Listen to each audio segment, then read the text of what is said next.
Hello everyone, welcome to this Laravel series. In this video, we will learn how to insert the data using the forms in Laravel. So let's have a quick recap what we did in the last video. In the last video, we created a URL called /products, which is opening a controller called product controller and calling a function known as index. So let's see what we have written in index function. In this function, we are calling all method through the product model, which is inside your app directory, and this will fetch all the records and it will store it inside the products variable. Then we are passing this products variable inside the view called welcome. Inside this welcome.blade.php, we are displaying the name as well as the description using for each loop. So let's see what result we are getting on the browser.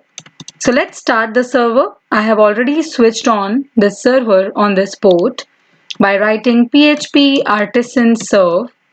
After that, I'll just write 127/products on the browser and let's see. Yes, I'm getting this result and I'm getting the details of the products on my view page. So today we will see how we can insert the data or create this data using a resource that is called a form. So let's start that. First, I'll write a route. Let's say the route, then : get. And after that, we'll write a route known as /products. Say I'm writing /create. Then we will call one controller. I'll use the same controller name, that is product controller. Then we will call a function inside it. So the function name I'm writing is create. This function will actually open the form through which we will insert the data into the table. So we will use this function to call a form. So let's go inside this controller and create a function here. So I'll create a function called create, and after that I'll just return a view from there. So I'll write return view, and let's say I have the form as product form. That's it. So this will return a view called product form. Let's create this view product form inside the views folder. So as I have already told you that you can find the views folder inside resource directory. Inside views, I'll just right click and click the new file. Then I'll write product form.blade.php. So this is my form and I'll create an HTML form inside it. So let's create an HTML form with some head. And after that, inside body, I'll be creating the form. You can use the bootstrap if you want, but I'll be creating a simple form for this demo.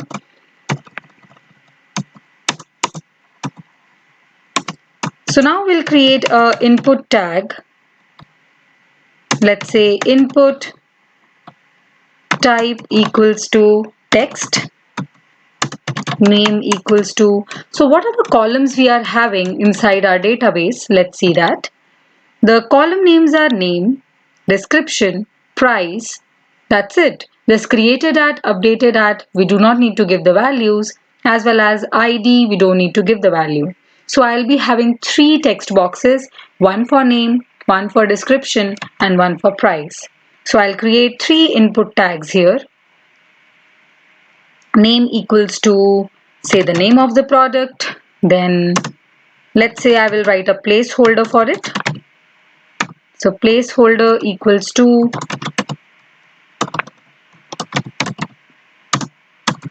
enter name. Then we will apply a break here. And after that, I'll just copy paste this. So let's select this and just copy paste 2 times and 3 times because one will be the button.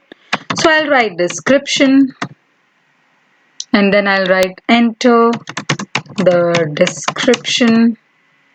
After that I'll write price. Let's say the price cannot be text, it can be only number. So I'll write number and I'll write here price of the product. So let's say I want to apply the break tag 2 times so that I write some space after every text box.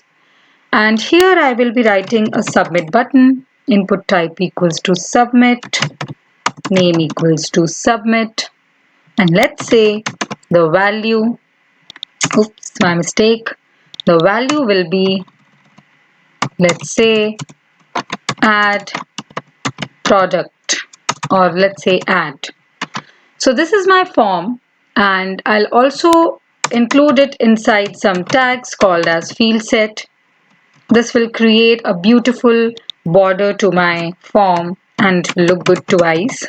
So that is why I'm using this tag field set. And there is also one tag called legend inside it, which will actually place the title of the form. Let's say the title of the form is add products. So this is a simple form that we have created, and I'll also just write some style for field set. Let's say I'll write the style tags, and inside it I will just write field set tag, and I'll write the width colon, then let's say 250 pixels, and let's see what happens. So this product form.blade.php should get opened when I'll write this URL on my browser. So let's try this out if it's working. So I'll just write here /products/create, and if I press enter, it is giving me a beautiful form saying enter name, enter description, as well as the price and a button. So let's start and see how we can add the values inside the table using this form. So after creating this form, let's see. Now when the user clicks on enter, the add button, then it should give me the data should be added to my table inside this Laravel database inside products table. So when I click on add button, it will move to the action part of the form, and we need to write inside action where it need to go, and then we need to provide the method, and the method used will be post because we are posting the data into our tables. So if I write action, say I need to write some URL, so I'll write /products/store. Suppose this is a URL and we need to route this URL in web.php file. So I'll write route : get, and after that I'll just write, instead of get we will be writing post, and then we will be writing /products/store, and we need to route this by using the controller and the method inside the controller. So I'll give the controller name as well as the function name, that is store.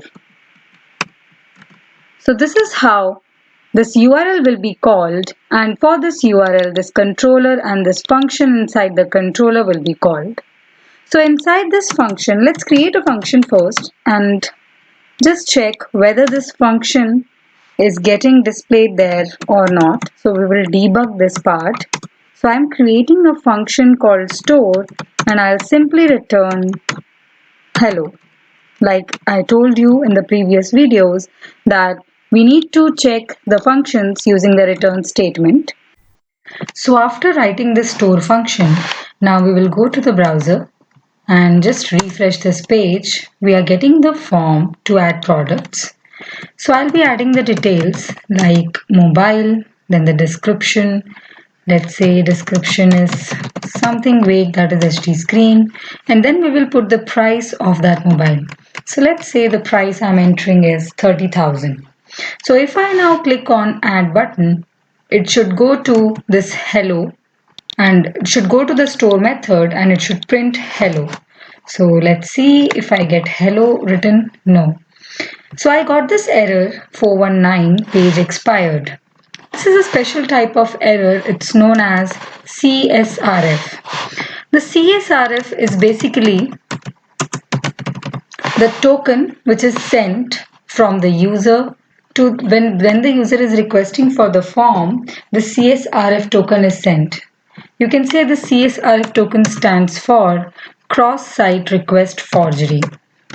Cross-site request forgery. So this is basically a cross-site token which is sent through the form so that any hacker he doesn't get this token. So Laravel needs to ensure that whenever a form is submitted, it needs to ensure that it is coming from a authenticated resource. So that is why we need to write this token inside our form. So let's say the very first line inside the form should be your CSRF token. So I'll simply write @CSRF and that will work.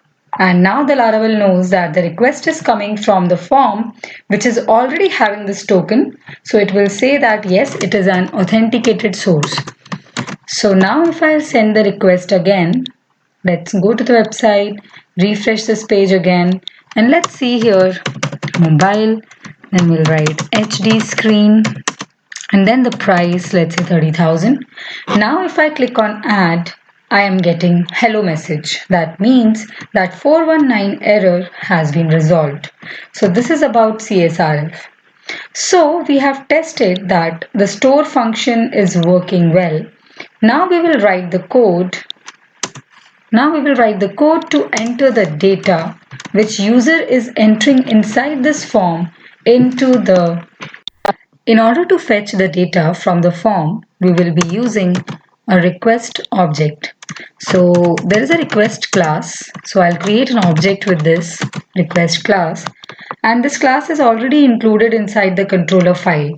As you can check this line, use illuminate HTTP request. So this request class is already included in the file. And we have created the object for that request and you have to pass it inside the store function. After that, I'll just try to access the records from this form. The values from this form should be fetched using this request object. So to fetch that value, we will be using this object $req and then I will write the name property which we have written here. So the name property I have written here is NAME, name. So always, I'll suggest you always copy paste the names. Otherwise, if there is any spelling mistake, then you will never be able to troubleshoot that. So the next thing will be, I'll store it in some variable, say $name. After that, I'll fetch another request that is $req and then we have the next thing that is called description. So just copy paste it from here and just write description and then store it inside some variable that is $des. After that we have price. Similarly we'll write price, $price is equal to, and we have to see what is the name attribute here, that is price only. So I'll just write that here. So these are the requests which I have got. I'll just simply test whether I'm getting these names or not. So I'll simply try to print one field to test whether we are fetching the records or values from that form successfully. So I'll be clicking refresh button.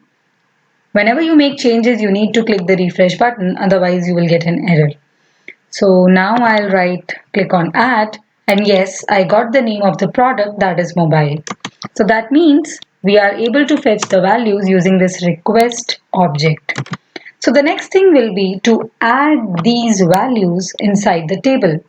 As you all know, the table name is products and which is referenced by the model called product. So I'll create a object for that model like we did in Tinker in a few videos back. So I'll create an object, let's say $P equals to new, and then we will use /app/product. The reason why I'm using backslash here in front of app is because we are already inside this namespace. Now what do you mean by a namespace?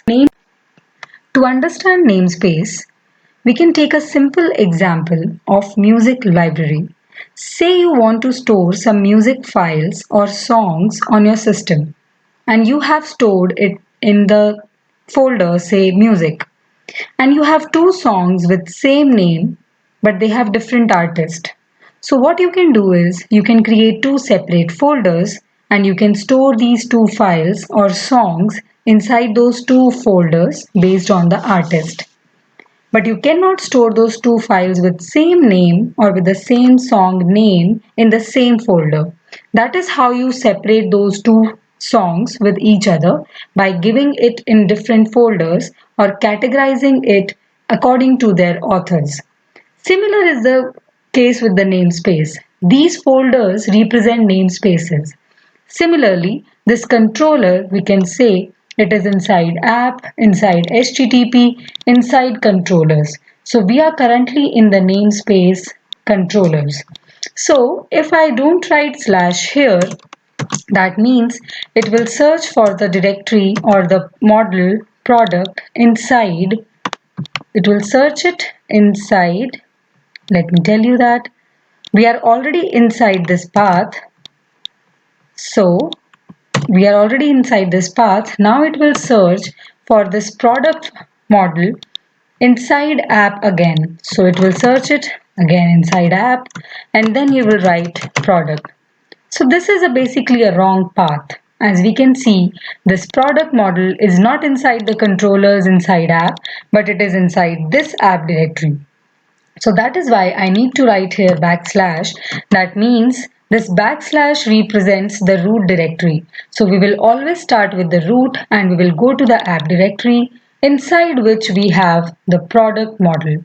So if you do not write this backslash in front of this app, then you will surely get an error. And then the path is simple, that you simply need to insert the values using this object. So I'll just check the column names. The column name inside it is name.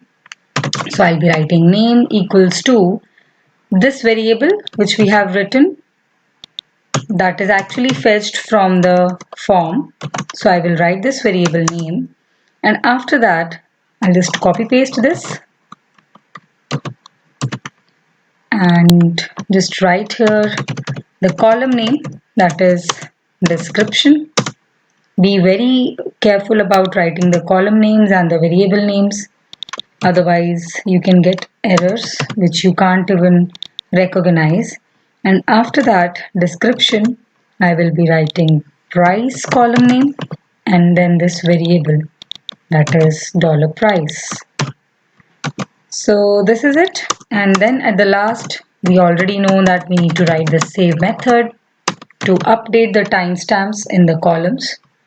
So this function will basically insert the values into the table products and the values will come from the form using this request object. So let's check this. Go back and refresh this page. So I have these details already filled. I'll just click on add and let's say when these details are saved, I need to return something called, let's say, success. So I need to return this statement when we have saved all the data into the table. So I'll refresh this page again and I'll click on add and it says success. That means the data has been added in my table. Let's just refresh this table products and yes, you can see The mobile, the description and the price has been stored as a third record in this table. So this is how you will insert the values using the controllers as well as the models using the form. So that's it for this video, and if you like the content, please do like, share and subscribe, and do not forget to press that bell icon to get the latest notifications. Thank you. We'll see you in the next video.